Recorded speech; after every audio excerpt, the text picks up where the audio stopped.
Dindo, nagising na mga tao sa bahay na to. Tumakas na tayo. Teka lang, malapit ko na mabuksan tong kandado. May naririnig na akong mga yabag. Mahuhuli na nila tayo. Oo, ito na. Bukas na. Bilisan mo. Tara, dito tayo sa masukal na dumaan. Akala ko ba walang tao ngayon sa malaking bahay na yan? Yun din ang alam ko eh. Malay ba natin kung nagbagong isip na hindi na lang umalis? Buti na lang hindi tayo nahuli. Mabuti na lang kamo. Kahit pa paano, meron tayong napala.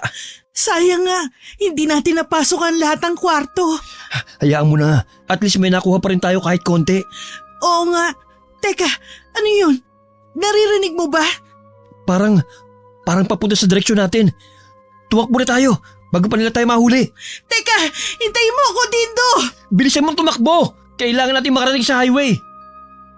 Parehong habol ang paghinga ng mag-asawa nang marating nila ang highway, kung saan kahit na 10 oras na ng gabi ay marami pa rin dumaraang mga sasakyan. Lumingon si Dindo sa pinanggalingan nila habang sapo ang dibdib. Sa tingin niya, hindi naman sila nasundan ng mga humahabol sa kanila. Pagod na ako, Dindo. Parang hihiwalay na ang mga binti ko sa pagod. Konting tiis na lang. Hanggat hindi tayo nakakalayo, hindi tayo pwede magpahinga. Wala na naman humahabol sa atin eh. Magpahinga muna tayo. Tsaka ka na magpahinga. Ay nako, pagod na talaga ako. Kung gusto mo, ikaw na lang ang maglakad. Basta ako magpapahinga ako dito. Ano ka ba? Huwag ka nga sumalampak dyan. Para kang bata eh. Sa pagod na talaga ako eh. O sige na nga. Pero 5 minuto lang ha. Kulang yun. Huwag ka na magreklamo. Buti nga pinagbigyan pa kita eh. Nasaan na kaya tayo? Hindi ko rin alam eh. Ngayon lang ako nakarating sa lugar na to eh. Para kasing wala man lang pampasaherong dumadaan. Hindi katulad sa atin, 24 oras ang biyahe. Mabuti pa tumayo ka na dyan. Ha? Wala pang 5 minuto ah. Huwag ka nang magreklamo. Kailangan na talaga natin makalayo sa lugar na to. Kung wala tayong masakyan na biyahe, makikisakay na lang tayo. Sa tingin mo merong magpapasakay sa atin? Tingnan mo nga ang mga itsura natin. Baka mamaya dalhin pa tayo sa istasyon ng pulis. Subukan pa rin natin. Basta maging alerto ka lang sa mangyayari. Sige na nga, basta makauwi lang tayo. Uy, kita mo ba yun? Yun oh. Alin? Yung truck na may kargang mga gulay? Oo, tara bilisan mo. Sa likod tayo sasakay. Ha? Ano ka mo? Hinila niya na ang kamay ng asawa at mabilis na umalis doon. Sa gilid sila ng kalsada naglakad at nag-abang ng mga pampasaherong sasakyan. May kalahating oras na rin silang naglalakad pero wala pa rin dumaraang pampasaherong sasakyan. Kahit jeep man lang. Hinila na ni Dindo ang kamay ng asawa at saka mabilis na lumapit sa likurang bahagi ng truck. Nakita nila ang driver nito sa tabing daan at nakatalikod sa gawin nila habang naninigarilyo. Inalalaya naman ni Dindo ang asawa na makakyat sa may kataasang truck bago siya naman ang umakyat. Nagtago sila sa likod ng mga sako ng gulay. Pilit na lamang nilang pinagkasya ang mga sarili sa maliit na espasyo. Maya-maya lang, naramdaman na nila ang marahan na pag-andar ng truck hanggang sa bumilis na ang takbo nito. Doon lamang nakahiga ng maluwag ang mag-asawa. Inayos pa nila ang pagkakahiga at umulan sa dibdib ng asawa. Hindi niya na talaga kinayang pigilan ang antok na nararamdaman. Hindi nila alam kung gaano katagal ang naging biyahe nila. Pareho kasi silang nakatulog at nagising na mataas na ang sikat ng araw. Nakatigil din ang truck sa tabing daan. Bumaba sila sa truck at inilibot ang paningin sa buong paligid. Wala silang natatanaw kundi ang mga puno sa paligid. Nasaan na kaya tayo? Hindi ako pamilyar sa lugar. Pero parang probinsya na to. Nasaan na kaya yung driver? Tingnan mo, bukas yung pintuan no. Sandali, titignan ko lang ang driver. Uy! Ay! Bakit? May dugo! Maraming dugo! Oo nga! Nasaan kaya yung driver? Sa kanya kaya yan? Ewan ko. Mabuti pang umalis na tayo rito. Baka mamaya tayo pa mapagbintangan. Hanapin na muna natin yung driver. Baka nandyan lang siya sa tabi-tabi at nangangailangan ng tulong. O sige, hanapin natin siya. Sa ilang minuto nilang paghahanap, tanging putol na braso labang ang kanilang nakita. Natitiyak nila na patay na ang driver ng truck. Bumalik sila sa truck at naghalungkat ng pwede nilang magamit. Isang patalim ang nakuha nila. Dinala nila yon at saka lumayo na sa lugar na yon. May ilang oras na rin silang naglalakad. Pero ni isang bahay wala pa silang natatanaw. Napakataas pa ng sikat ang araw ng mga sandaling yon. Matinding uhaw na rin ang nararanasan nila, maliban pa sa pagkalam ng sikmura. Nanghihina na ako dito. Dito na yata ako mamamatay. Huwag ka nga magsalita ng ganyan. Parang yung nilooban nating bahay yun ang nagbigay sa atin ng kamalasan.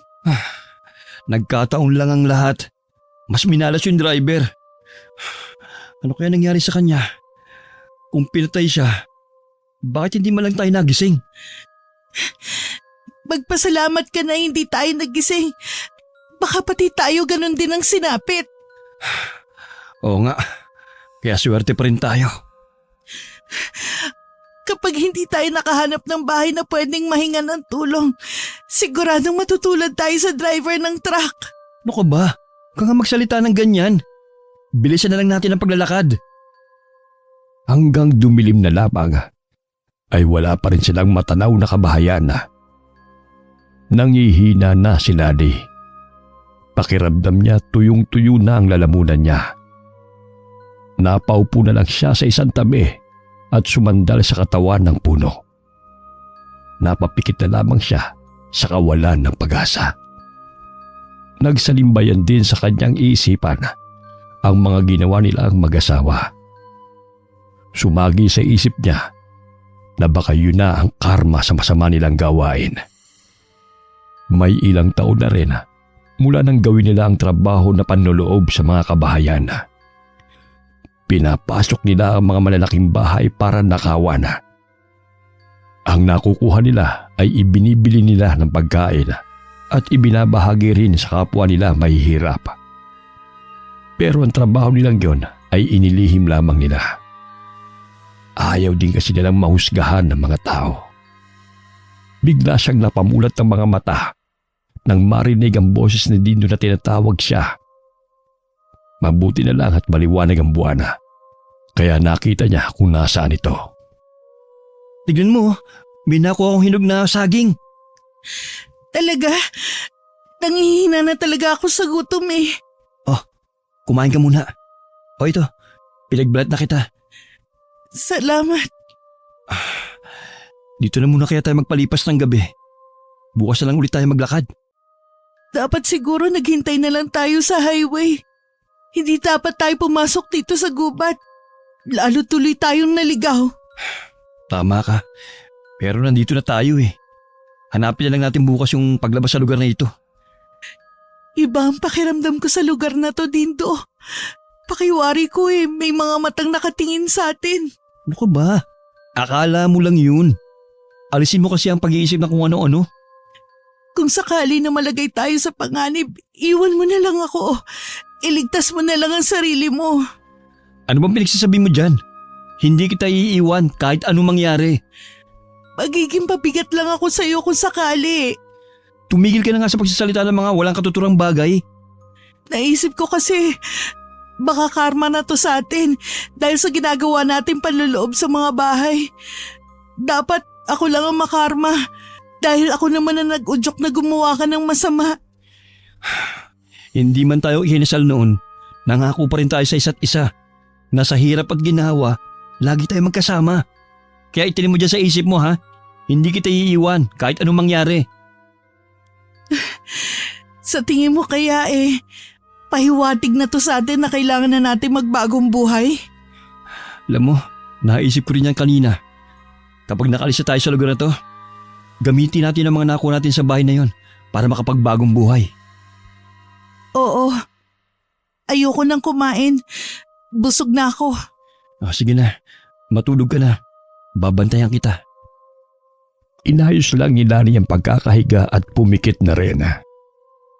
Kahit maraming lamok sa paligid, nakatulog pa rin siya kaagad.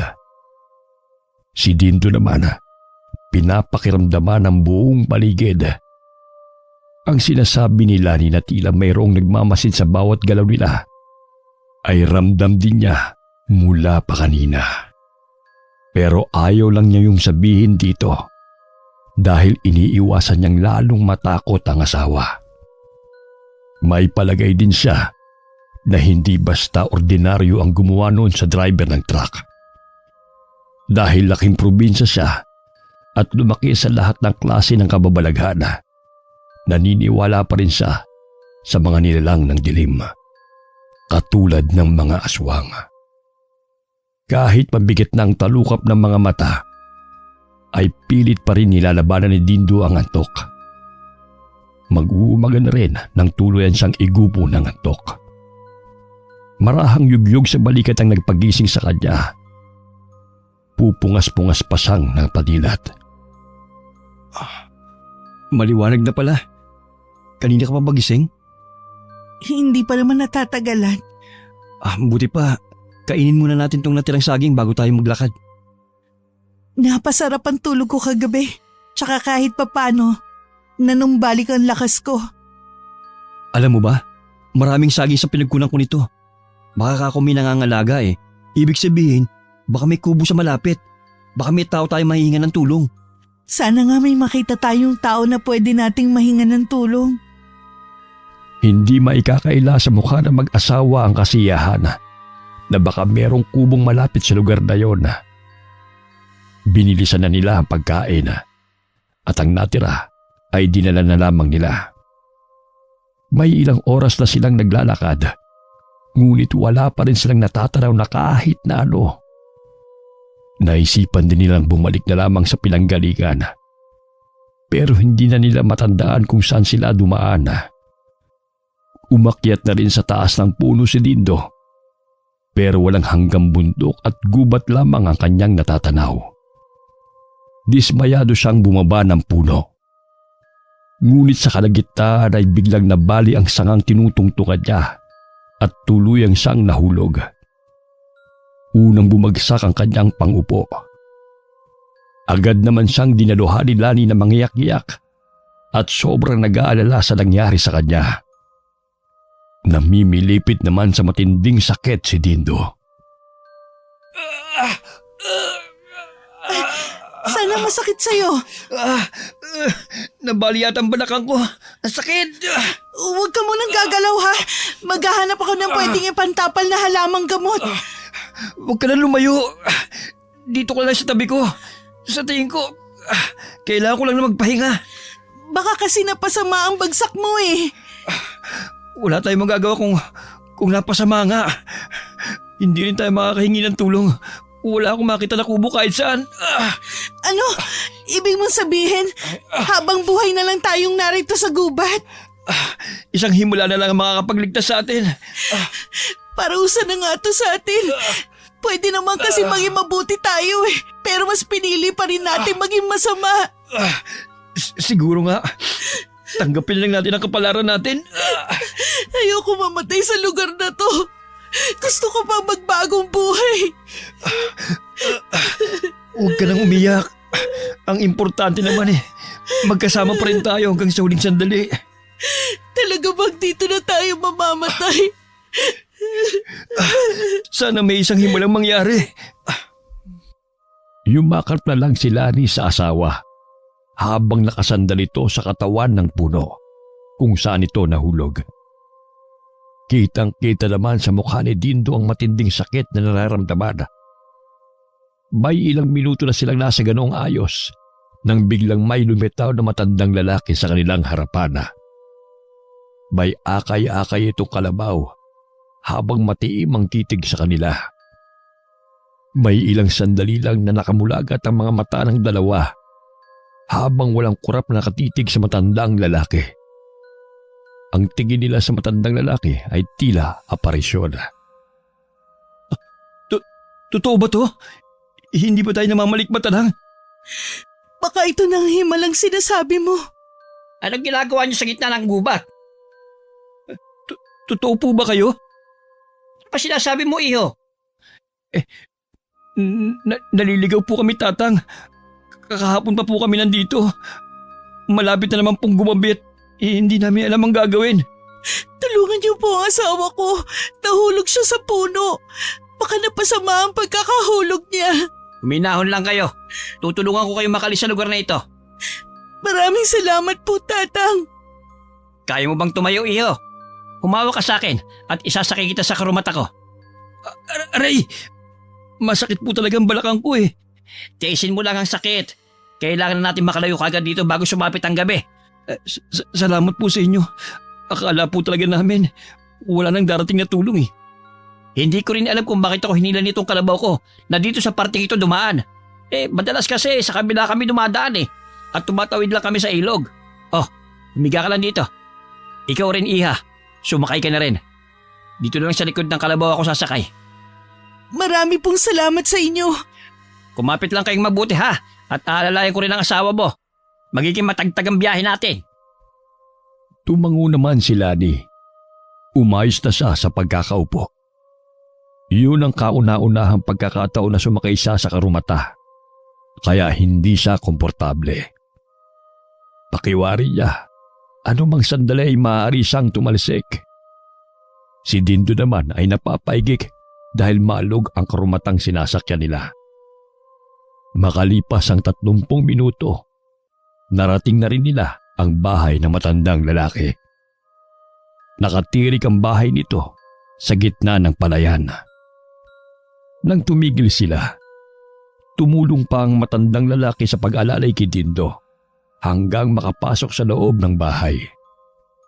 Pinahiga siya sa katring naroroon na may sapin na manipis na tela. Dumapa ka, iho. Titignan ko lang ang pinsala sa likod mo. Oo. Marunong po ba kayong manggamot? Isa akong albularyo sa lugar na ito. Matindi ang pinsala ng buto mo pababa sa balakang. Bantayin mo muna ang asawa mo. Lalabas lang ako para kumuha ng mga halamang gamot. Sige po, Tatang. Salamat naman at isa pa palang albularyo nakatagpo sa atin. Tama ang sinabi ng matandang lalaki. Matindi ang pagkakabagsak mo. Ha? Bakit mo naman nasabi? Nakaumbok na kasi ang buto mo at nangingitim na rin. Ha? Kaya pala sobrang sakit. Tapos kapag gumagalaw ako, aray, halos kapusin ako ng hininga. Sana naman huwag magiging grabe ang pinsala. Sana nga. Magkahalong takot at sakit ang mababaka sa mukha ni Dindo. Samantalang si Lani naman ay labis ang pag-aalala sa kalagayan ng asawa. Bigla ring sumagi sa isip niya na baka malumpo ang asawa dahil sa pagkakahulog nito. Lumipas ang nakakainip na sandali bago muling bumalik si Tata Teban. May dala-dala itong mga dahon at balat ng katawan ng puno. Walang imik na umupo siya malapit kay Dindo. Hinawakan ito ang likod ng lalaki at saka hinawakan ang buto. Hindi naman madiin ang pagkakahawak doon ng matandang lalaki, pero napahiyaw sa matinding sakit si Dindo. Napatutup na lang sa bibig si Lani dahil sa matinding awa. Tiisin mong sakit kung ayaw mong malumpo. Ang sakit! Ayan, tapos na. Tatapalan ko lang ng halamang gamot na may langis. Para pong biglang nawala ang sakit. Kailangan mo pa rin mag-ingat na hindi pasukin ng lamig. Maraming salamat po. Maraming salamat po, Tatang, sa paggamot ninyo sa asawa ko. Wala yun, iha. Tungkulin ko talaga ang mga gamot. Ako nga pala si Teban. Tata Teban na lang ay tawag niyo sa akin. Siya po si Dindo at ako naman po si Lani. Sa kabila ng hindi magandang sitwasyon ng pagkikita natin, natutuwa akong makilala kayo. Tiyak nagutom na kayo. Dito lang kayo ha, at magluluto muna ako. Tutulungan ko na po kayo. Hindi na, iha. Bantayan mo na lang ang asawa mo. Tatawagin ko na lang kayo kapag nakaluto na ako. Nasundan na lamang ng mag-asawa si Tata Teban nang lumabas siya ng bahay. Halata sa aura ng matandang lalaki na mabuti itong tao. Kaya napanatag din ang kalooban nila. Habang naghihintay, inikot naman ni Lani ang paningin sa buong bahay. May kung ano-anong bagay ang nakasabi sa dingding ng bahay.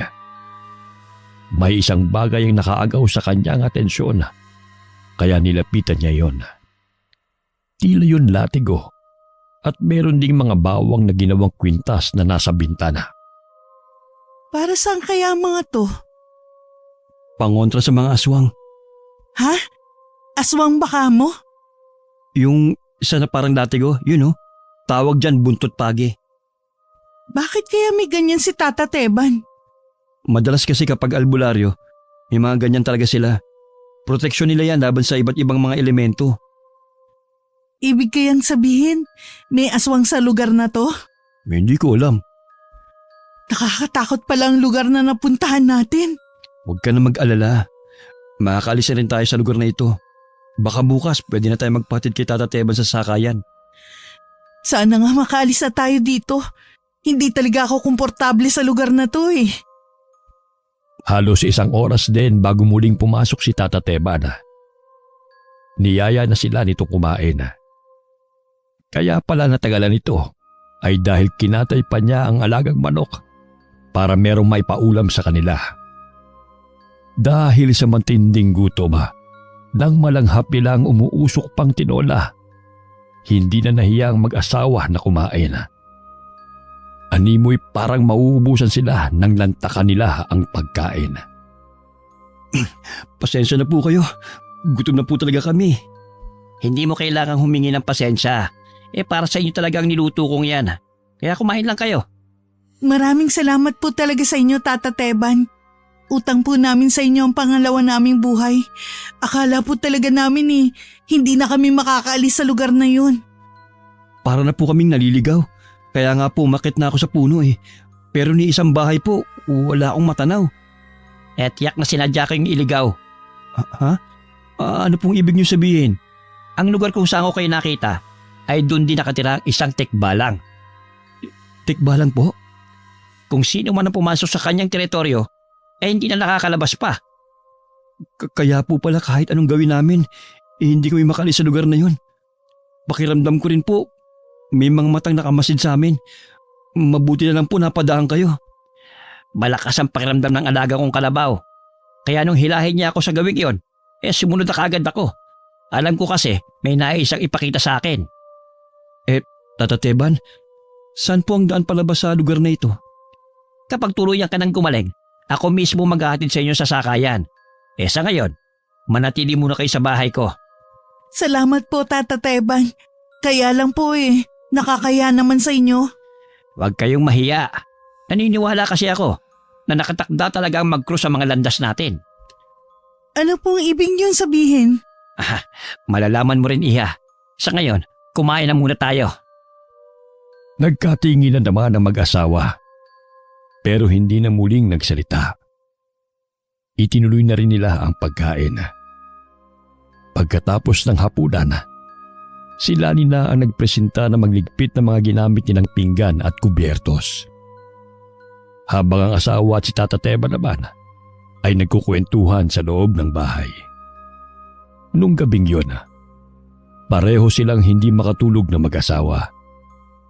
Sinuliyapan pa ni Dindo ang matandang lalaki na nasa kabilang katre at nasa loob ng kulambo. Dahil maliwanag ang buwan ng gabing yun, pumapasok ang silahis nito sa dingding na yari sa sawali. Nagkatinginan silang mag-asawa nang makarinig ng mga yabag ng kabayo na sinabayan pa ng paghalinghing nito. Kabayo ba yun? Parang, baka alaga ni Tata Teban. Parang nasa malapit lang eh. Teka, sisilipin ko sa may bintana. Ha? Totoo ba to? Bakit? Anong nakita mo? Meron ng tikbalang. Ano? Sinundan kaya niya tayo rito? Hindi ko alam. Anong ginagawa niya? Nagpapaikot-ikot lang siya sa labas ng bakuran nitong bahay. Tingin ko hindi siya basta makakapasok. Parang may harang na pumipigil sa kanya. Ilang sandali pa, umalis na rin ang tikbalang sa harapan ng bahay ni Tata Tebana. Nakahinga naman ng maluwag ang mag-asawa. Nang sulya pa nila ang matandang lalaki, mahimbing pa rin siyang natutulog. Kahit tuluyan nang nawala ang antok ng mag-asawa, pinilit pa rin nilang matulog ng gabing yun. Kinabukasan, kinuwento nila ang nakita nila nung gabi. Huwag kayong matakot. Hanggat narito kayo sa bahay ko, hindi kayo magagalaw ng tikbalang na yon. Walang anumang elemento rin na makakapasok sa bakuran ko dahil sa mga pangontrang inilagay ko. Kaya po pala hanggang labas lang siya ng bakuran nyo. Ganun na nga. Kaya alisin nyo na ang pag-aalala nyo. Tiyak na hindi na yung babalik pa. Hindi ko lang po maiwasan na matakot eh. Yun po kasi ang kauna-unahang pagkakataon na makakita ko ng tikbalang. Hindi naman talaga sila nananakit. Inililigaw lang nila madalas ang taong nagagawi sa kanilang teritoryo. Ngayon alam ko na po. Maiba nga pala ako. Kumusta ng pakiramdam mo? Ayos na ba ang likod mo? Maayos na po ang pakiramdam ko. Ni konti po eh. Wala na akong nararamdamang kirot. Para nga lang po siyang nagdahilan eh. Mabuti na ba kung ganon? Tata Teban, baka po pwede niyo na kaming samahan sa sakayan. Talaga bang gusto nyo nang umalis? Opo, sana eh. May kailangan pa po kasi kaming gawin. Sige. Pagkatapos natin kumain, ihatid ko na kayo sa sakayan. Marami pong salamat, Tata Teban. Lagi nyo lang tatandaan ha. Bukas ang bahay ko kung sakaling babalik kayo rito. Tanging ngiti lang ang itinugon ng mag-asawa. Pareho kasi ang laman ng kanilang isipan na wala na silang balak na bumalik sa lugar matapos ang hindi magandang karanasan.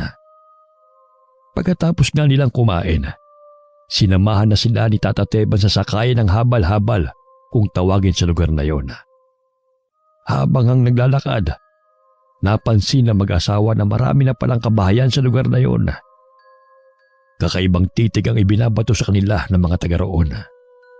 Ang iba naman ay kuryosidad ang mababanaag sa kanilang mga mukha. Nang makarating sa pila ng habal-habal, sinabi lang ni Tata Teban sa driver kung saan sila ihahatid. Nagpasalamat muli ang mag-asawa sa matandang lalaki. Habang umaandar ang habal-habal, hindi maiwasan ni Dindo ang makaramdam ng lungkot. Kaya nilingon pa niya ang matandang lalaki. Nabanaag rin niya sa mukha nito ang kakaibang lungkot. May ilang oras din silang bumiyahe pabalik sa bayan kung saan sila nakatira. Mula nang makauwi silang mag-asawa, lagi nang balisa si Dindo. Wala rin siyang ganang gumawa ng kahit anong bagay. Nagtataka na rin si Nani sa kakaibang ikinikilos niya. May problema ba? Bakit mo naman naitanong? Napansin ko kasi na ilang araw ka nang wala sa sarili eh. Hindi ba napag-usapan natin dati na magbabagong buhay na tayo? Oo, kaya nga hindi na tayo nanloloob ng mga bahay eh. Naisip ko lang, bakit hindi tayo tumira sa malayong lugar? Malayo dito. Doon sa tahimik na lugar na walang nakakalam sa gawain natin dati. Diretsahin mo nga ako. Ano bang gustong mong sabihin? Bumalik na lang tayo kay Tata Teban. Ha? Sigurado ka ba sa sinasabi mo? Doon mo gustong tumira? Oo, pinag-isipan ko itong mabuti. Sasama ka ba? Oo naman. Kailangan pa bang itanong yan? Kung nasan ka dapat nandun din ako. Pero bakit doon? Hindi ko rin maipaliwanag eh. Siguro naalala ko lang kay Tata Teban yung yumaong ama-amahan. Tsaka mag-isa na lang naman si Tata Teban eh. Tingin ko gusto niya rin tayo makasama. Mas okay nga siguro kung sa malayo tayo magbabagong buhay. Salamat Lani ha. Sa hirap at ginhawa, hindi mo ko iniwan. Pagkatapos ng araw na yon, Nagligpit na ng mga gamit ang mag-asawa. Ang mahalagang bagay lang ang kanilang dinala sa pag-alis.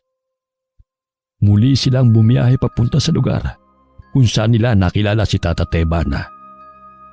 Dahil tanghali na sila umalis, ginabi na sila sa daan. Wala nang habal-habal sa kanto kung saan sila dapat sumakay. Paano yan? Wala na tayong masasakyan papasok. Wala tayong pagpipilian kundi ang lakarin ng papasok ng sityo. Ha? Hindi ba delikado? Hindi naman siguro. Kapag binadaanan tayong bahay, pwede siguro tayong makiusap na magpalipas ng gabi. Kung ganun umpisahan na natin maglakad. Dapat pala mas inagahan natin ang pag-alis sa bahay. Wala na tayong magagawa. Hindi naman natin akalain na may banggaan tayong madadaanan kaya tayo natagalan sa biyahe. Sa bagay, buti na lang maliwanag ang buwan. Nakikita pa rin natin ang dinadaanan natin. Bilisan na lang natin ang paglalakad. Kanina pa ako kinakabahan Naalala ko kasi yung nangyari sa atin dati. Huwag kang matakot, nandito naman ako eh. Alam ko naman na hindi mo ko pababayaan, pero hindi ko talaga maiwasan ang kabahan Paano kung hindi pangkaraniwan ang makasalubong natin? Katulad ng tikbalang? Oo, o kaya maligno. Tinatakot mo lang ang sarili mo sa pag-iisip ng mga ganyan eh. Nakakita na nga tayo ng tikbalang kaya hindi ko lang tinatakot ang sarili ko. Basta huwag ka lang lalayo sa tabi ko. Tindo, Oh, bakit?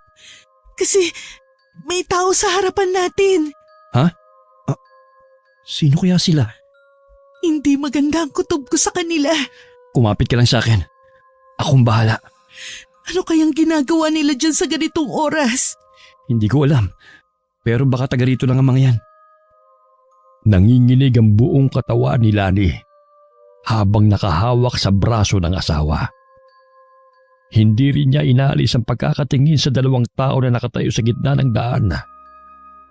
Gumilid pa silang mag-asawa habang nilalampasan ang dalawang tao na pawang nakatingin din sa kanila. Parehong nakasuot ng hood ang mga ito, kaya hindi nila makita ang mga mukha. Hindi tuloy nila makita ang pagkakakilanlan ng mga ito.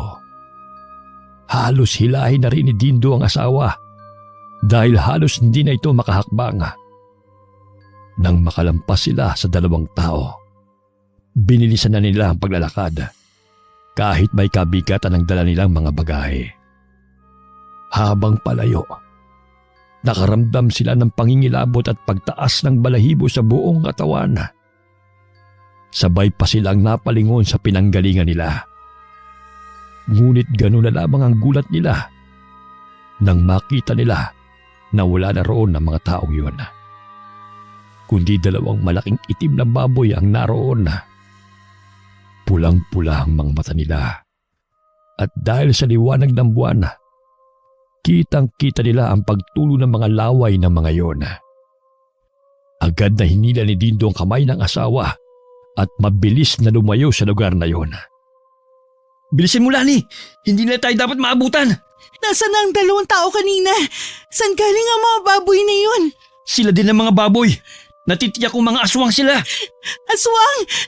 Ayoko makain ng aswang! Kaya bilisan na natin! Teka lang, parang wala nang sumusunod sa atin. Oo nga, wala na nga sila. Saan kaya sila nagpunta? Baka umalis na sila. Bilisan na natin na makalayo tayo rito. Sana nga wag na silang... hindi, nakaharang sila sa daraanan natin. Ito na yata ang katapusan natin, Dindo. Teka, itong patpat. Itataboy ko sila habang tumatakas ka. Ano? Hindi maaari. Sabay tayong aalis sa lugar na to. Hahabulin nila tayo, Lani. Kailangan isa sa atin na makaalis. Ayoko, hindi kita iiwan. Lani, huwag na sana matigas ang ulo mo. Sige na, umalis ka na. Pero... Sa direksyon na yung katumakbo. Pangako, susunod ako sa'yo. Yumakap pa si Lani sa asawa bago mabilis din na kumalas at tumakbo sa itinuturo nitong direksyon. Hindi lumilingon na tumakbo siya ng tumakbo. Hanggang sa kanyang paglingon, hindi na niya makita ang asawa. Sa kanyang pagtakbo, Hindi niya akalain na meron siyang makakasalubong. Napahinto siya sa pagtakbo at parang itinulos sa kanyang kinatatayuan. Nanatili lamang siyang nakatingala sa taong nasa kanyang harapan. Samantala, kahit nanginginig sa takot, buong tapang pa ring hinarap ni Dindo ang dalawang malaking itim na baboy. Sumisingasing pa ang mga iyon habang nanlilisik ang mga mata. Ang isa sa kanila ay biglang sumugod sa kanya. Nang makalapit sa kanya, agad niya yung hinataw ng hawak na patpat. Ngunit nabali lamang iyon. Nahagip nito ang kanyang binti at napaigig na lamang siya nang bumao ng mga ngipin nito sa kanyang balat. Kahit bali na ang patpat na hawak, ginamit pa rin niya yun at paulit-ulit na hinataw ang nagngangalit na itim na baboy. Sandaling nilubayan siya nito.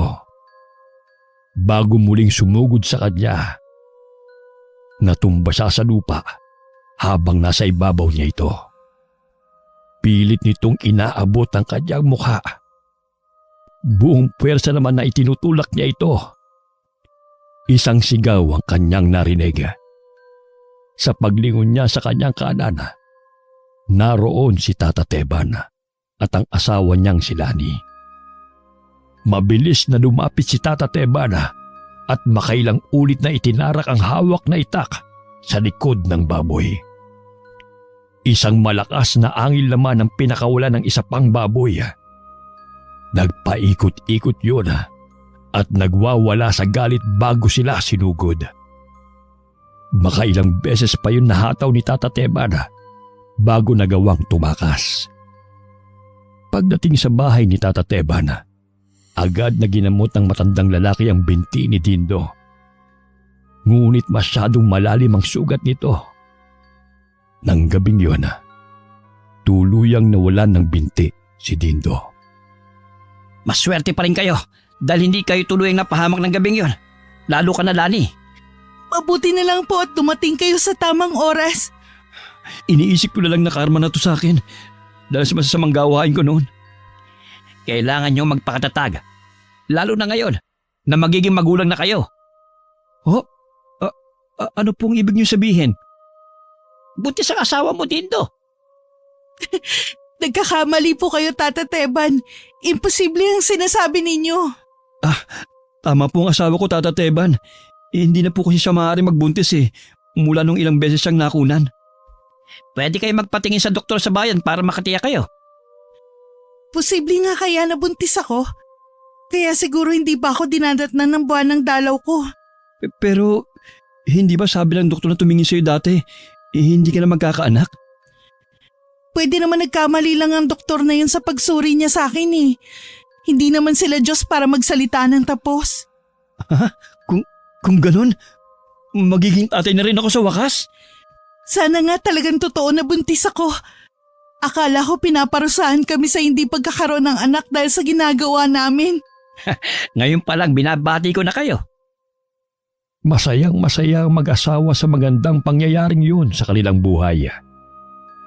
Para makumpirma nga na nagdadalang tao si Lani, pumunta siya sa bayan para kumonsulta sa isang doktor. Doon nakumpirma nga niya na 2 buwan na siyang buntis. Masayang masaya siyang umuwi ng araw na yun. Habang nasa daan, hindi mapawi-pawi ang ngiti sa labi niya. Malapit na sana siya sa bahay ni Tata Teban nang makarinig siya ng pag-iyak.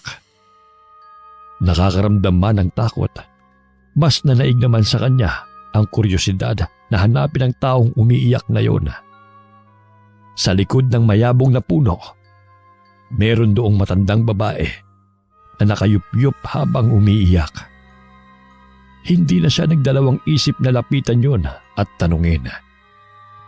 Ayos lang po kayo, Lola. Nagluluksa kasi ako ngayon dahil sa pagkamatay ng anak kong babae.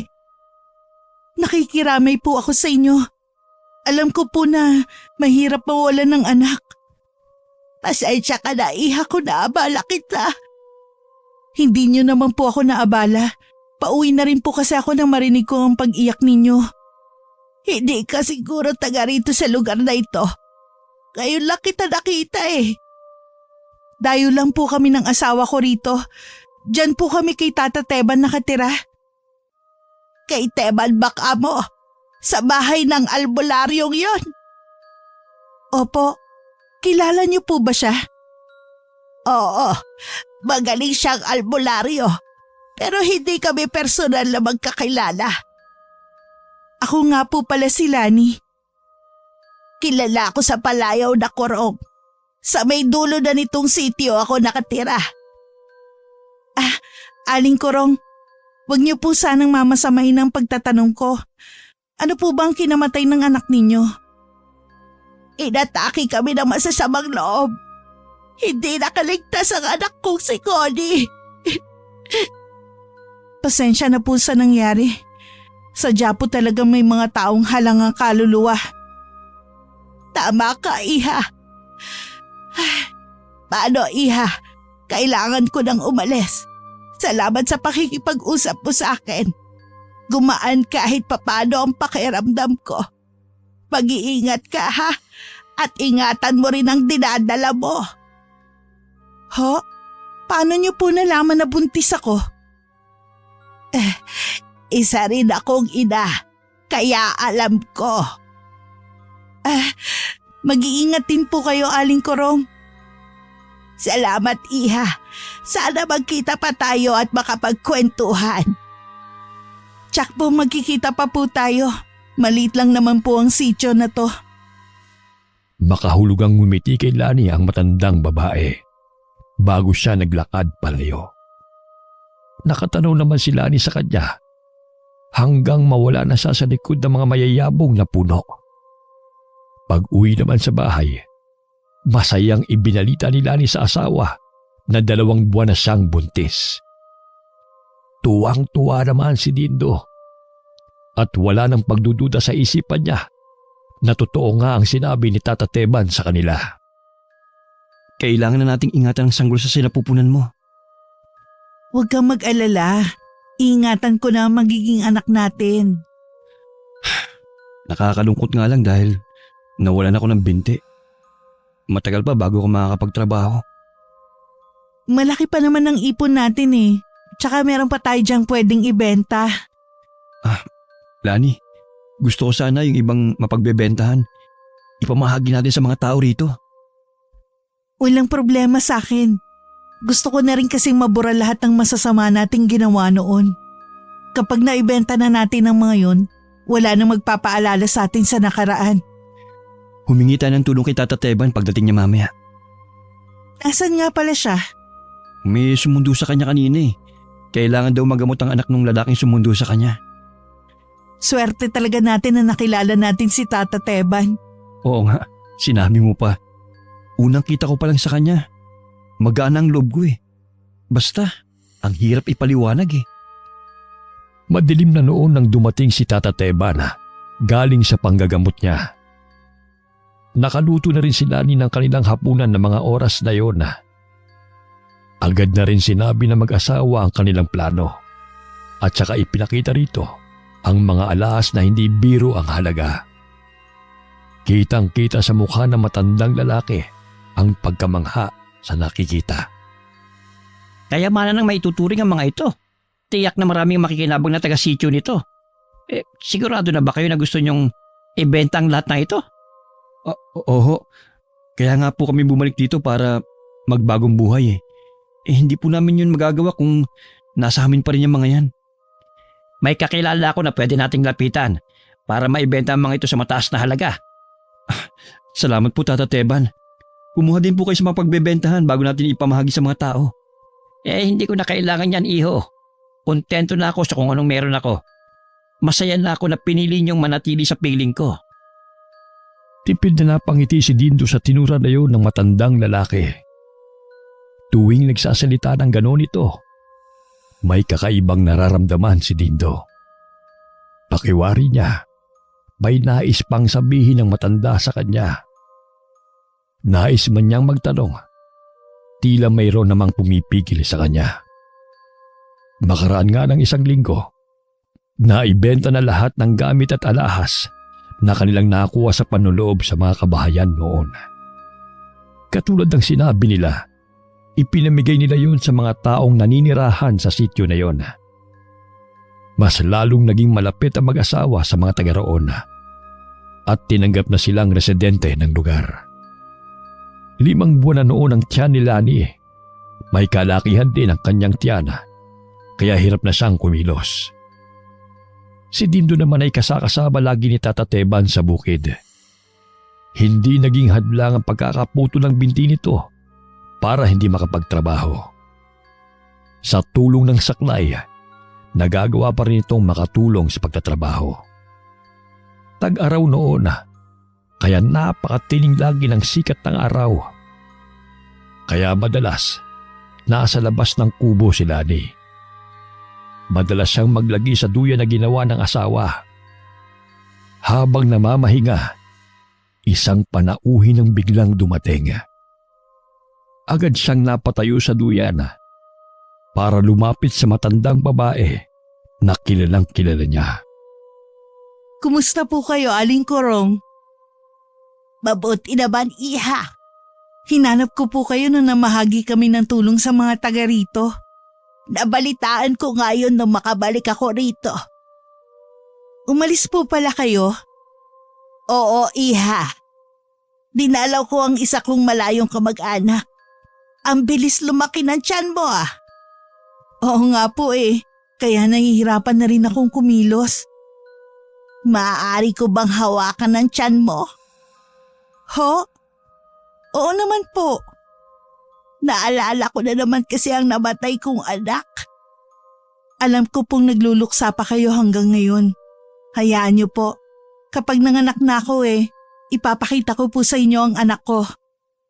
Talaga, iha? Pwede ko ba siyang hawakan o kargahin man lang? Oo naman po. Binibigyan ko po kayo ng permiso. Inaligaya mo ko, iha. Salamat at kahit papano, maiibsan ang pangungulila ko sa aking anak. Baka po gusto niyo po munang pumasok. Wag na, iha. Napadaan lang talaga ako rito. Gusto lang kitang kumustahin. Aalis na rin ako. Sigurado po ba kayo? Ayaw niyo man lang ng maiinom? Hindi na, iha. Salamat na lang. Lagi ka bang nag-iisa rito sa bahay ninyo? Opo. Ganitong oras po kasi nasa bukid si Tata Teban at ang asawa ko. Lagi na lang kitang dadalawin kung ganon. Sige po, Aling Korong. Minsan nga po naiinip ako dito at wala man lang makakwentuhan. Asahan mo lagi kitang dadalawin dito sa inyo. Kumaway pa si Lani sa matandang babae ng paalis na ito. Nang mawala na sa paningin niya si Aling Korong, bumalik na siya sa pagkakahiga sa duyan. Noong hapon na dumating sina Tata Teban at Dindo, nakaramdam kaagad ng kakaiba sa paligid ang matandang lalaki. May naging bisita ka ba rito kanina? Oo, dumating po kanina si Aling Korong. Pero hanggang labas lang po siya ng bakod. Niyayaya ko nga pong pumasok pero ayaw niya. Ha? Ano pa ang sinabi sa'yo ng matandang yon? Nakipagkwentuhan lang po siya sandali. Ako, iwasan mong matandang yon, iha. Huwag na huwag mo rin pahahawakan sa kanyang tiyan mo. Bakit naman po? Hinala ng mga taga rito na isang aswang ang matandang yon. Ho? Aswang po si Aling Korong? Oo. Matagal ko na siyang hindi nakikita. Pero ngayon na nagpakita muli siya sa sityo, malakas ang kutob ko na meron siyang binabalak na hindi maganda. Iyon na po kasi ang pangalawang beses na nakausap ko siya. Mabait naman po siya. Nagpapanggap lang na mabait ang matandang yon. Pero maitim ang budhi niya. Nakausap niyo na po ba siya? Hindi pa. Dahil sa tuwi-tuwi ay umiiwas siya sa akin. Hindi naman din siya makatingin ng diretso sa aking mga mata. Lani, makinig na lang tayo kay Tata Teban. Para din sa yung sinasabi niya. Oo, kaya lang kanina gusto niyang hawakan ng tiyan ko at pinagbigyan ko siya. Ano? Bakit mo hinayaan na hawakan niyang tiyan mo? Kasi nga nangungulila siya sa namatay niyang anak. Tsaka akala ko mabait talaga siya eh. Wala na tayong magagawa pa. Gagawa na lamang ako ng mga pangontra para hindi na siya makalapit sa'yo sa susunod. Nang gabing yun, hindi makatulog si Lani. Napakaalinsangan kasi ng kanyang pakiramdam. Gusto sana niyang maligo. Pero kanina pa naghihilig ang kanyang asawa. Nasa likod kasi ang banyo at kailangan pa niyang lumabas. Kinuha na lamang niyang pinilas na karton at saka nagpaypay.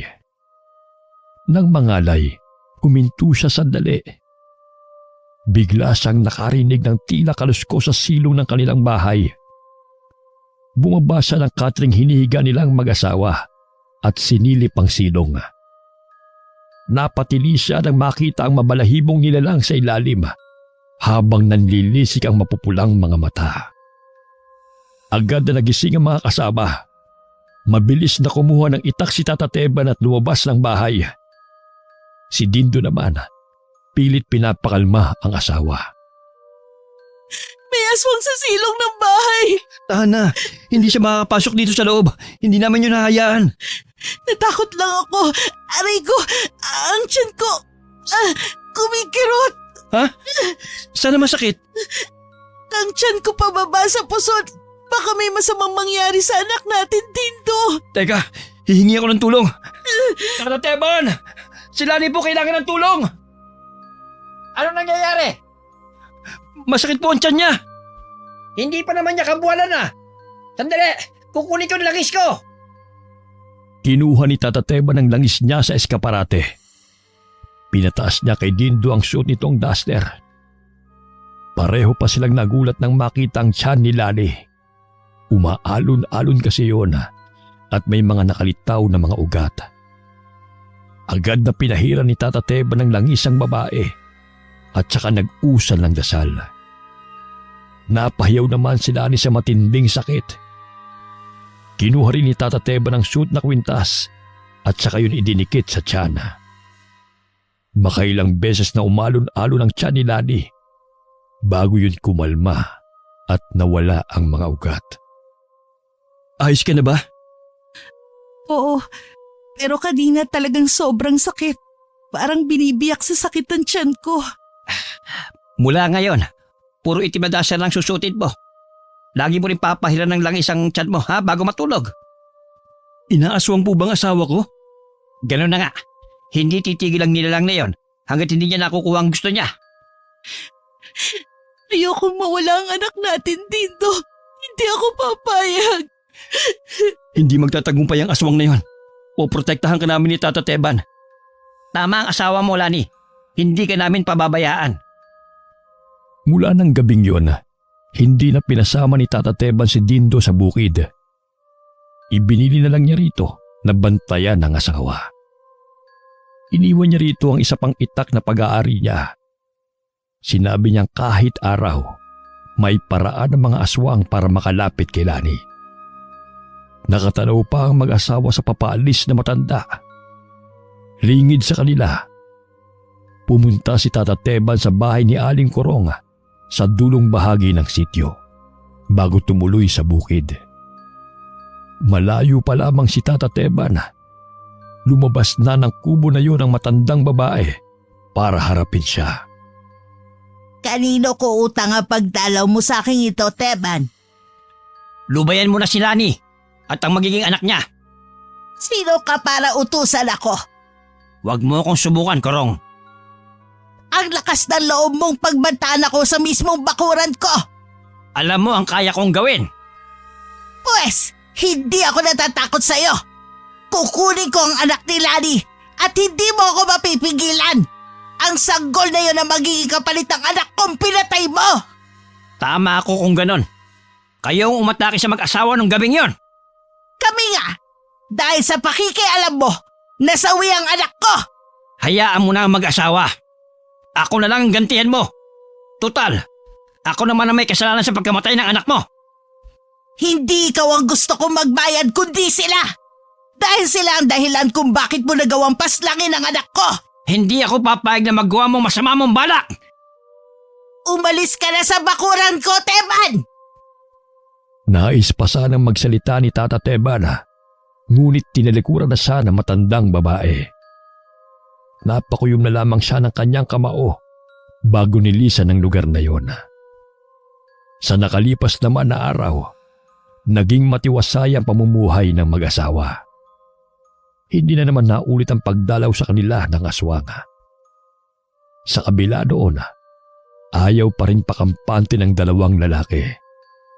Maliban sa pagpapausok ng lumang gulong tuwing hapon, nagtanim din si Tata Teban ng mga kaktus sa tabi ng kawayang bakod. Mainam din kasi ang mga tinik noon na pantaboy sa mga aswang at ibang elemento. Kinakabahan ako. 1 buwan na lang kasi manganganak na ako. Huwag kang matakot. Nandito lang ako para sa inyo na magiging anak natin. Siya nga pala, linggo-linggo na daw pupunta rito yung kumadronang si Aling Tekya para masubaybayan niyang pagbuntis mo. Alam mo, habang nandito tayo sa poder ni Tata Teban, para bang mga tunay na anak ang turing niya sa atin. Grabe ang pag-aalaga niya sa atin. Oo nga eh. Hindi man lang niya tinanong yung nakaraan natin. Buong puso niya tayong tinanggap dito. Ayan na si Tata Teban. Mukhang seryoso ang pinag-uusapan nyo Tungkol po sa panganak ni Lani ang pinag-uusapan namin at pati na rin po yun sa inyo. Ano naman ang tungkol sa akin?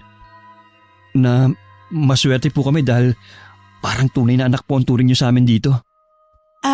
Tata Teban, huwag niyo po sanang mamasamain ang pagtatanong ko. Wala po ba kayong pamilya? Meron akong isang anak. Pero kailangan siyang ilayo sa akin dahil nanganganib ang buhay niya.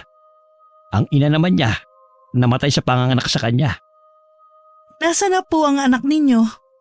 Ang huling balita ko, inuwi siya ng kaibigan ko sa probinsya. Wala po ba kayong balak na hanapin siya? Naniniwala ako na mismong tadhana maglalapit sa amin. Kung talaga magkikita pa kami balang araw. May lungkot silang nahihimigan sa tono ng boses ng matandang lalaki. Hindi na ulit nagtanong pa si Lani. Samantalang si Dindo naman, napatitig na lamang sa mukha ni Tata Teban. Nang sumunod na araw, mag-isa lang si Lani. Kinailangan kasing sumama muna ni Dindo kay Tata Teban sa bukid. Ayaw sana ng matandang lalaki, ngunit nagpumilit si Dindo dahil hindi dumating ang kausap na maghahakot ng mga pananim. Nangako naman ang dalawa na babalik kaagad bago magtanghalian. At isa pa, inaasahan nila ang pagdating ng kumadronang si Aling Tekya. Dahil ilang linggo na lang ay manganganak na siya, naisipan niyang maglakad-lakad sa labas. Doon na rin niya hihintayin si Aling Tekya. Habang hinihintay nga si Aling Tekya, may tumawag sa kanya. Sa pag-aakalang yun na ang kumadrona, nakangiti siyang lumingon. Ngunit napalis din yun nang makilala ang matandang babae. Kumusta ka na, Iha? Pasensya na kung ngayon lang ako nakabalik ulit. Masyado kasi mahigpit ang mga bantay mo eh. Mabuti pa pong umalis na kayo bago pa dumating ang asawa ko at si Tata Teban. Ako ba? Gusto mo ko, Iha? Noon po yun, bago ko pa matuklasan ang totoo niyong pagkatao. Huwag kang maniwala sa mga sinasabi nila tungkol sa akin. Hindi niyo na po kailangan magpaliwanag. Umalis na lang po kayo. Akala ko pa naman iba ka sa kanila. Akala ko ikaw at ang anak mo ang pupuno sa aking pangungulila sa pagkawala ng anak ko. Pasensya na po, pero nagkamali lang ako noon ng sinabi. Huwag mong babawiin ang sinabi mo dahil hindi ko yung matatanggap. Kapag hindi pa kayo umalis, isasaboy ko ang asin na hawak ko sa inyo. Ha! Ibang klase ka ring babae. Pero gaya lang sinabi ko, hindi mo pwedeng bawiin ang sinabi mo. Ano pong binabalak ninyo? Kukunin ko ang anak mo kapalit ng namatay kong anak. Hindi ako papayag sa gusto niyong mangyari. Hindi kayo magtatagumpay. Kailanman hindi pa ako nabibigo sa mga plano ko. Tumatawa pa rin ang matandang babae nang dumating si Aling Tekya. Dumampot ng bato ang kumadrona at saka yun ipinukol kay Aling Kurong. Napatigil naman sa pagtawa ang matandang babae at matalim na sinuliapan ng kumadrona. Muling dumampot ng bato ang kumadrona at akmang babatuhin muli si Aling Kurong. Pero mabilis na itong nakatakbo. Nanginginig naman sa matinding takot si Lani. Agad siyang dinaluhan ng kumadrona at pinapasok sa loob. Ilang sandali lang, dumating na rin sina Tata Teban at Dindo. Agad namang ikinuwento ni Aling Tekya ang nangyari. Ang aswang na yun! Sa tingin ko lagi siyang nagmamanman sa atin. Alam niya kasi kung kailan wala akong kasama dito sa bahay. Mula ngayon, dito ka lang sa loob ng bahay. 3 linggo na lang manganganak ka na. Mabuti na yung mag-ingat tayo sa matandang yon. Kahit anong gawin niya, hindi siya makakapasok sa loob ng bakuran. Alam niyang may mga pangontra sa paligid. Maliban na lamang kung ikaw mismo ang lalabas. Natatakot pa rin ako. Huwag ka matakot. Hindi niya makukuha ang anak natin. Niyakap pa ng mahigpit ni Dindo ang asawa na nanginginig pa rin sa takot. Mula nga ng araw na galing sa kanila si Aling Kurong, hindi na talaga lumabas pa ng bahay si Lani. Inabala na lamang niya ang sarili sa pag-aayos ng gamit ng kanyang magiging anak para hindi siya mainip. Hanggang dumating na ang oras ng kanyang panganganak. Maaga pa lamang, naroon na ang kumadronang si Aling Tekya. Hindi na rin mapalagay si Dindo na hindi umalis sa tabi ng asawa. Si Tata Teba naman, nasa labas ng bahay. Bandang tanghali ay sumasakit na ang tiyan at balakang ni Lani. Nagpakulo na ng tubig si Aling Tekya at inayos niya na ang mga tela na gagamitin ni Lani sa panganganak. Inaabot na ng gabi pero ayaw pa rin lumabas ang sanggol sa sinapupunan ni Lani. Halos maubos na ang lakas niya sa bawat pag-ire. Maghahating gabi na nang marinig ang palahaw ng iyak ng isang sanggol sa buong kabahayan. Binalot na ni Aling Tekya ang sanggol ng malinis sa tela. Napangiti naman si Dindo nang makitang babae ang sanggol nila. Ang anak natin. Malusog na sanggol ng babae ang anak natin. Talaga, gusto ko siya makita. Nililinisan lang siya ni Aling Tekya. Maya-maya lang itatabi na sa yung anak natin. Huwag mong hayaan na makuha siya ni Aling Kurong. Huwag ka mag-alala. Hindi niya makukuha ang anak natin. Kahit nangihina, nang itabi sa kanya ni Aling Tekya ang kanyang anak, nagawa pa niya yun hagkan sa noo. Bago unti-unting hinila ang kanyang kamalayan. Hinaplos-haplos naman ni Dindo ang kanyang noo. Kinabukasan ng nagising si Lani, nasa tabi pa rin niya ang kanyang anak na natutulog. Si Dindo naman, nasa may upuan at mahimbing pa rin natutulog. Naramdaman marahil nito na gising na siya, kaya bigla itong naalimpungatan. Gising ka na pala. Sigurado nagugutom ka na. Teka lang ha, ikukuha kita ng pagkain. Napahaba yata ang tulog ko. Kailangan mo yun. Maraming nawala sa iyong lakas eh. Wala bang nangyari habang natutulog ako? Wala naman. Alam mo ba, maghapon na nasa labas si Tata Teban para magbantay. Talaga? Ang bait talaga ni Tata Teban. Handa niya kayong protektahan. Kahit buhay pa niya ang kapalit. Nasa na pala siya ngayon? Umalis siya kanina bago ka nakaidlip. Sabi niya susundin niya raw si Aling Tekya.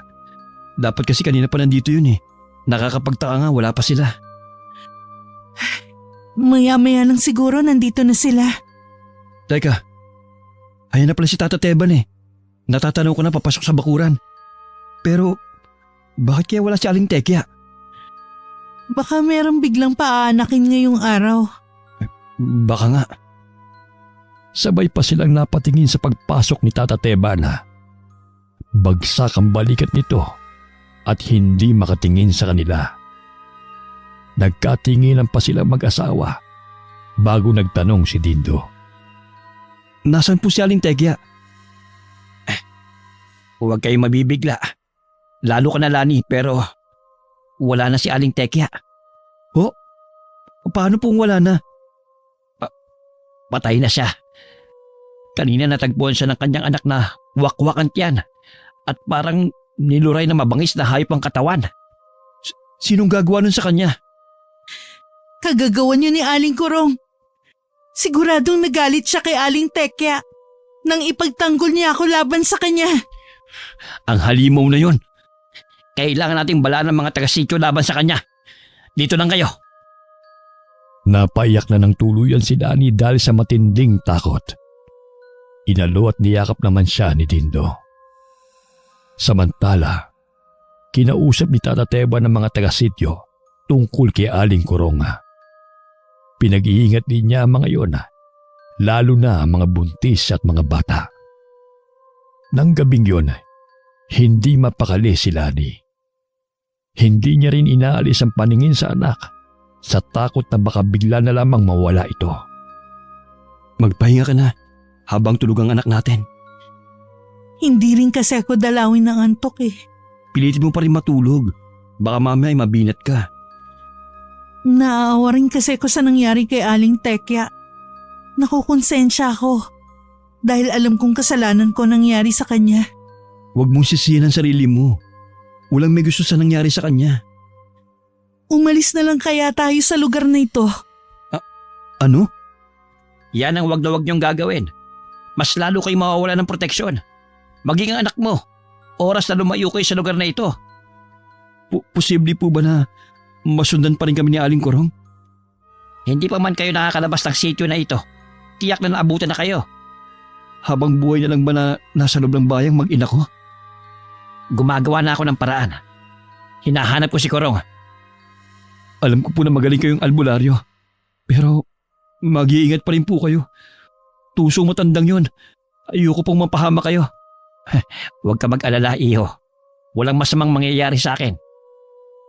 Patuloy na lumipas ang 2 linggo. Naging tahimik naman ang sityo. Maging si Lani ay nakakatulog na rin ng mahimbing sa gabi nang hindi nag-aalala na baka biglang sumulpot si Aling Kurong at kunin ang anak niya. Minsan nasa bukid si Tata Teba na naiwan silang mag-anak sa bahay. Napansin ni Lani na namumula ang mukha ng anak. Nang salatin niya ang mukha, laking gulat niya dahil napakainit ng anak niya. Dindo, Bakit? ang anak natin, may lagnat. Sigurado ka? Oo, hawakan mo siya oh. Tignan ko nga. Oo nga. Sobrang init niya. Pwede ka bang sumaglit sa bayan para bumili ng gamot niya? Pero wala kayong kasama rito. Mahalagang makabili ka ng gamot ng anak natin. Hindi naman ako lalabas ng bahay eh. Tsaka malapit na rin dumating si Tata Teban dito. Sige. Sandali lang ako ha. Kahit na anong mangyari, huwag kang lalabas ng bahay. Hintayin mo lang ako, okay? Oo, basta bilisan mo lang ha. Naging kainip-inip ang sandali para kay Lani habang naghihintay sa pagdating ng asawa.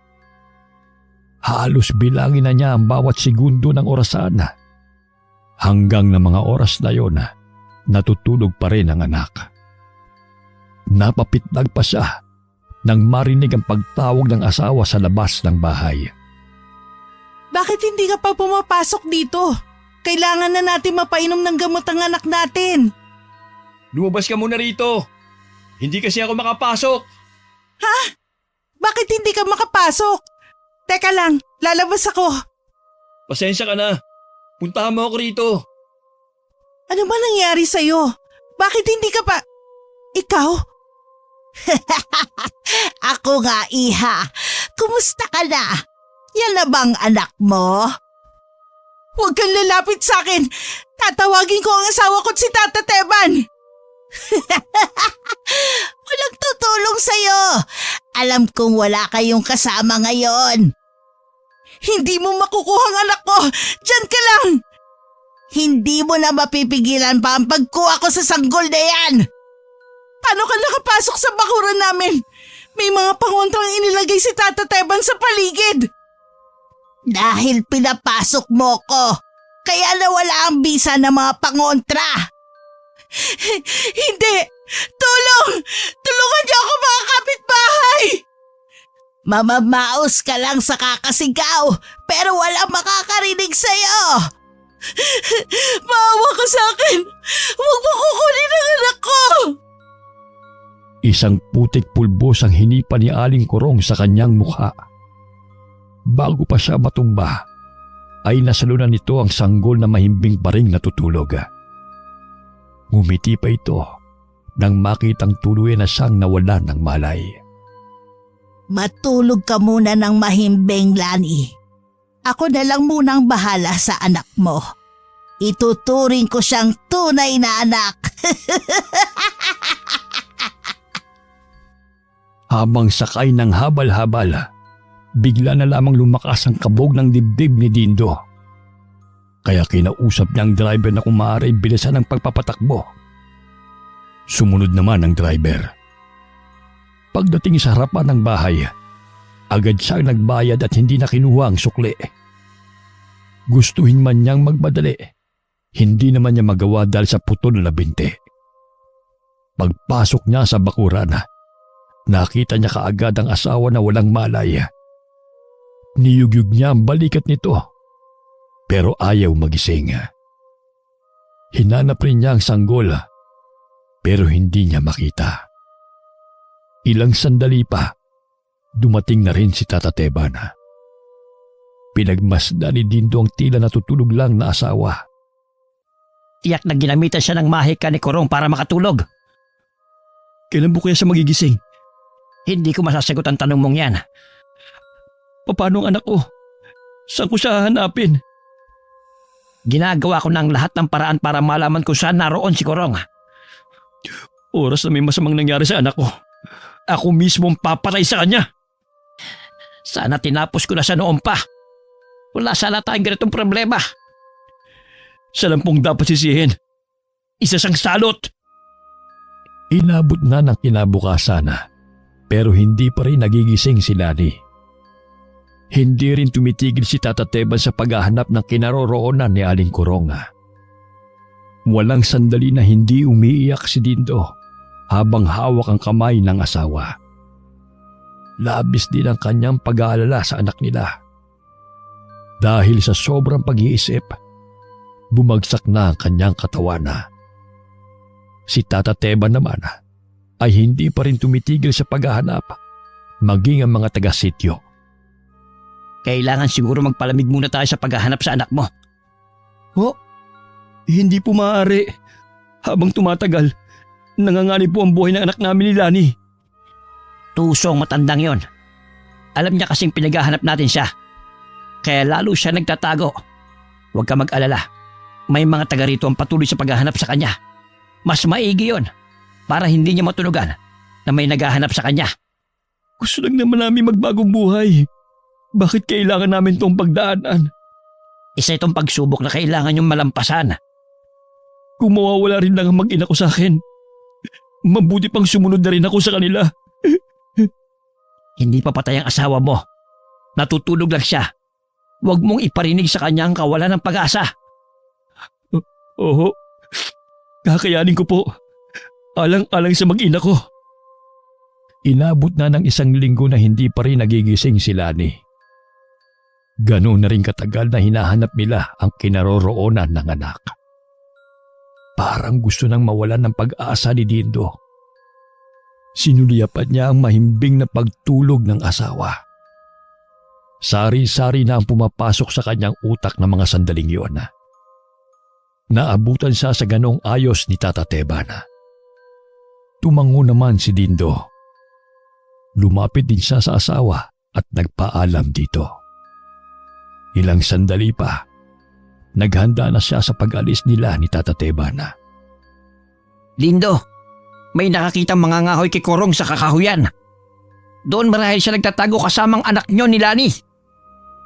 Talaga po? Punta na po natin. Ako na lang.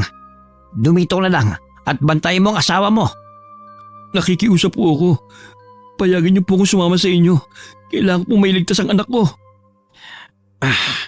O sige, maghanda ka na.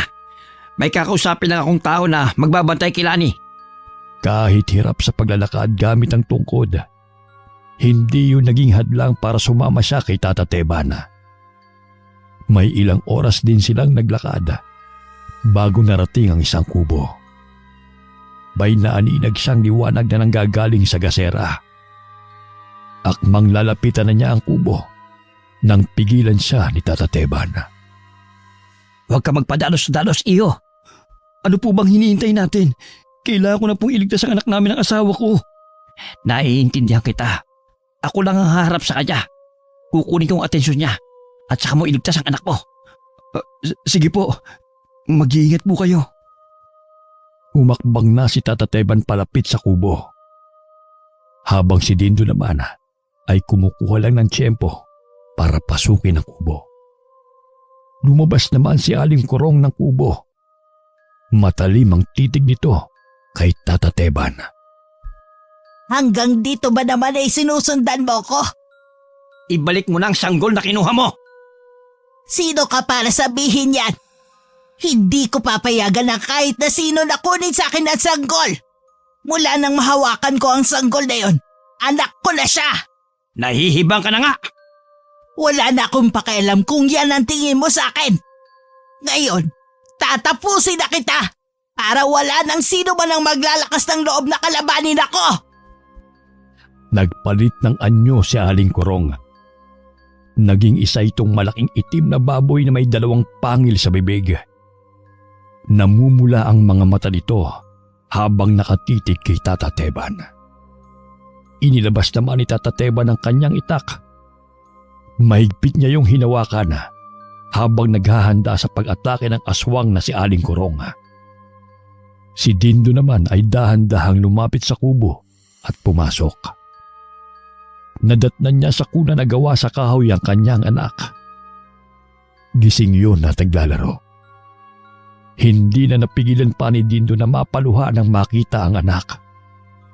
Agad niyang kinarga ang anak at pinupog ng halik. Sa labas, matindi naman ang laban na nagaganap. Dahil sa matinding galit na nararamdaman, nagawang gapiin ni Aling Kurong ang matandang albularyo. Tumilapon ang itak na hawak nito sa malayo. Nagawa rin ni Aling Kurong na suwagin ang tagiliran nito. Nang akmang kakagatin na nito ang leeg ni Tata Teban, bigla itong nakarinig ng naapak na sanga ng puno. Paglingon niya, naroon sa labas ng pinto ng kubo si Dindo, karga ang sanggol. Mabilis na sumugod sa kanya si Aling Kurong. Natumba si Dindo at nabitiwan ng sanggol.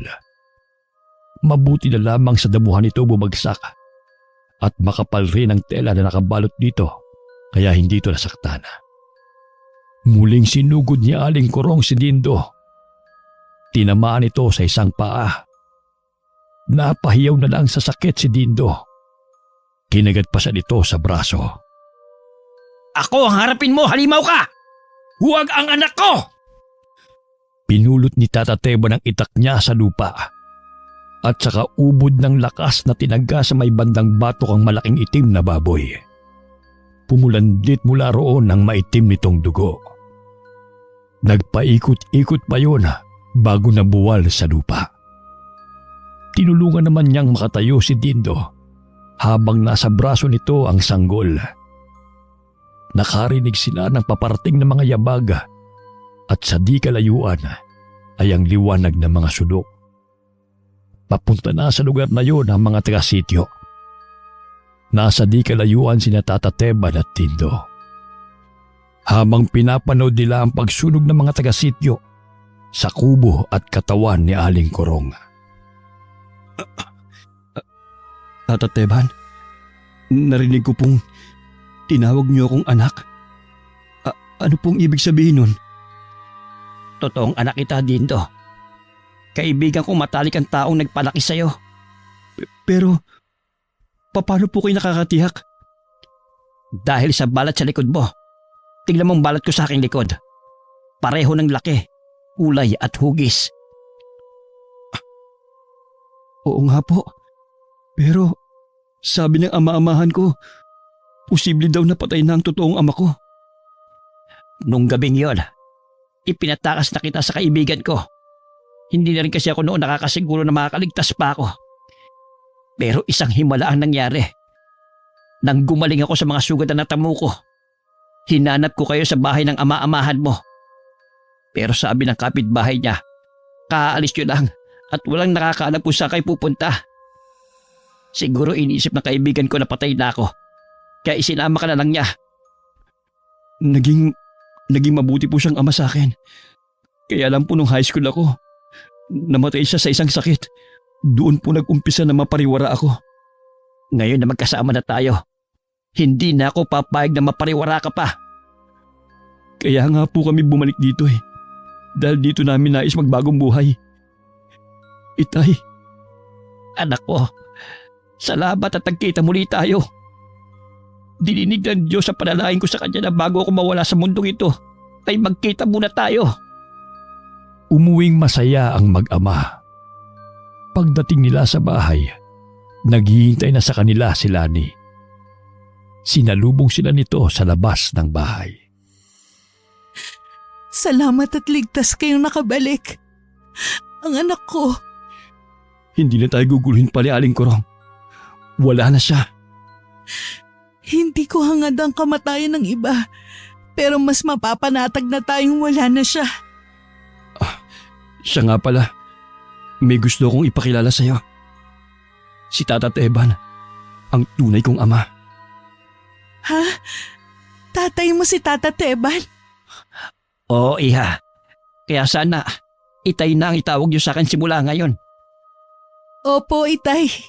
Wala nang mahihiling pa ang mag-asawa. Nakapagbagong buhay sila sa lugar na tanggap sila. At natagpuan pa nila ang tunay na ama ni Dindo. Makalipas ang isang buwan, pinabinyagan na nila ang nag-iisa nilang anak na pinangalanan nilang Roxana. Mula nang mawala si Aling Korong, naging tahimik na ang buong sityo. Itinago na rin ni Tata Teban ang kanyang itak na siyang ginagamit niya sa pagpaslang sa mga aswang. Batid niya kasi matagal na panahon na magiging tahimik ang kanilang sityo laban sa mga alagad ng dilim. Sa paglipas ng mga taon, naging masaya at tahimik na namuhay ang pamilya ni Dindo. Wakas. Dindo, nagising na mga